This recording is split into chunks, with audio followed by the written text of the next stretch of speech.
తిరుపతి నగరంలో ప్రైవేట్ ఆసుపత్రులను టార్గెట్ చేస్తూ నకిలీ హ్యూమన్ రైట్స్ పేరుతో దందా సాగిస్తున్న గ్యాంగ్ బహిర్గతమైంది. నగరంలోని రమాదేవి హాస్పిటల్లో చోటు చేసుకున్న ఈ ఘటన స్థానికంగా తీవ్ర కలకలం రేపింది. సాక్షుల కథనం ప్రకారం కొంతమంది వ్యక్తులు తమని హ్యూమన్ రైట్స్ సంస్థ ప్రతినిధులమని పరిచయం చేసుకుంటూ హాస్పిటల్కి చేరుకున్నారు. మొదట సాధారణంగా విచారణ పేరుతో లోపలికి ప్రవేశించిన వారు కొద్దిసేపటికి ఆకస్మికంగా సిబ్బందిపై ఆరోపణలు చేయటం ప్రారంభించారు. హాస్పిటల్లో రోగుల హక్కులు ఉల్లంఘిస్తున్నారని, చికిత్సలో నిర్లక్ష్యం జరుగుతోంది అంటూ వాదనలు చేస్తూ యాజమాన్యంపై ఒత్తిడి తీసుకువచ్చారు.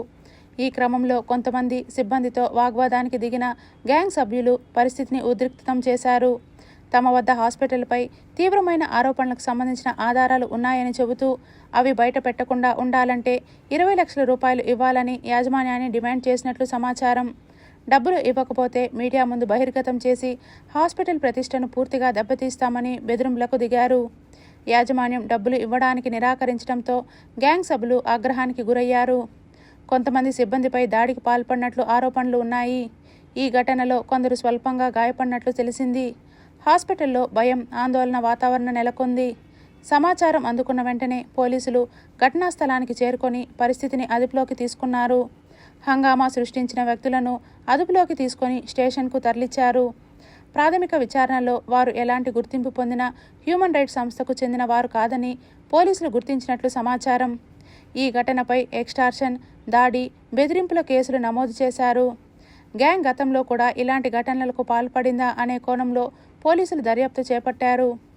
నగరంలోని ఇతర ప్రైవేట్ ఆసుపత్రులు, వ్యాపార సంస్థలపై కూడా ఈ గ్యాంగ్ లక్ష్యంగా పెట్టుకుందా అనే అంశంపై విచారణ కొనసాగుతోంది.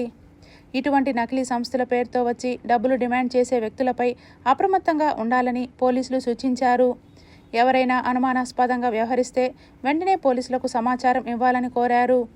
ఈ ఘటనతో తిరుపతి నగరంలో భయాందోళనలు వ్యక్తమవుతున్నాయి. హ్యూమన్ రైట్స్ వంటి గౌరవనీయమైన పేరును దుర్వినియోగం చేస్తూ దందాలు చేయటం పట్ల ప్రజలు ఆగ్రహం వ్యక్తం చేస్తున్నారు.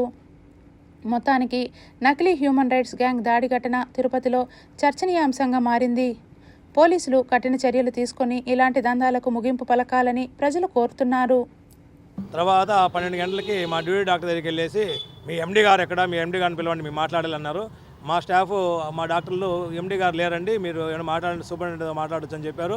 మా సూపరింటెండెంట్ బొచ్చింది, వాళ్ళు ఎందుకు మాట్లాడేది మాకు ఎండీ గారు రావాలా, వచ్చేవరకు కదలము, మీరు ఎండీ గారిని పిలవండి అన్నారు. ఎండీ గారు లేరండి, అవుట్ ఆఫ్ స్టేషన్. అసలు ఏంటి మీ ప్రాబ్లం, ఏం కావాలంటే లేదు మీ ఎండీ గారు వచ్చేవరకు మీ ఛాంబర్ వదిలిపెట్టము అని చెప్పి ఆడే కూర్చోవడం జరిగింది.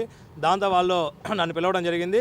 నేను పోయి ఏంటి విషయం, ఎందుకు మన ఎండీ గారు కావాలంటారు, ఏంటి విషయం అంటే లేదు మేము 3 రోజుల నుంచి మీ హాస్పిటల్ చూస్తున్నాము, మీ హాస్పిటల్ డాక్టర్ల వీడియోలు, పేషెంట్ వీడియోలు అన్నీ తీసుకున్నాము, మా దగ్గర వీడియోలు అన్నీ ఉన్నాయి, మేము ఆల్రెడీ వరాహి హాస్పిటల్ మూవిచ్చేసాము, అట్లాగే రిమ్స్ సూపరింటెండెంట్ కూడా అరెస్ట్ చేయించాము, మేము మీ హాస్పిటల్ మూవించేస్తాము, మీ మీద దుష్ప్రచారం చేస్తాము, వాట్సాప్లో, వీడియోల్లో, యూట్యూబ్లో అన్నింటిలో కూడా మీ మీద పెడతాము, మీ పరువు తీస్తాము అని చెప్పారు.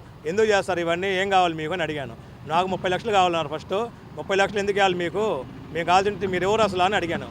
మీరు ఎవరు అసలు అడిగితే మేము ఏడీపీఎస్, తర్వాత హ్యూమన్ రైట్స్, లాయరు, మేము యాక్చువల్గా నేను మాది తెలంగాణ అని రెడ్డి అనే ఆమె మా తెలంగాణ. నేను రేవంత్ రెడ్డి గారి దగ్గర నంది అవార్డు కూడా తీసుకోవడం జరిగింది. పోలీస్ స్టేషన్కి కంప్లైంట్ ఇవ్వడం జరిగింది. మళ్ళీ పోలీసులు వచ్చి వాళ్ళని అరెస్ట్ చేయడం జరిగింది. అది ఫేక్గా వీడియోలు అన్నీ చూపించి అందరినీ ఎంక్వైరీ చేసుకున్న తర్వాత మీకు మేము అమౌంట్ పే చేస్తాము, మనీ ఫోన్పేలో మనీ వేస్తాము, మీరు ఇలా మాకు చెప్పండి అని చెప్పారు సార్.